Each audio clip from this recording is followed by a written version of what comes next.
Idli stand ছাড়া বাড়িতে কিভাবে ইডলি তৈরি করবেন দেখে নিন। আর সাথে নারকেলের চাটনি, আর সাথে ছিল ধোসা। খুবই সহজ রেসিপি।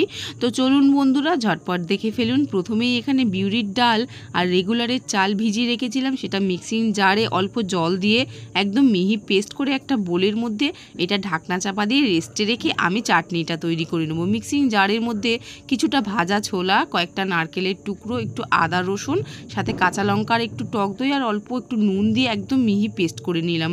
সামান্য একটু তড়কাও দিয়ে দিলাম এই চাটনির মধ্যে।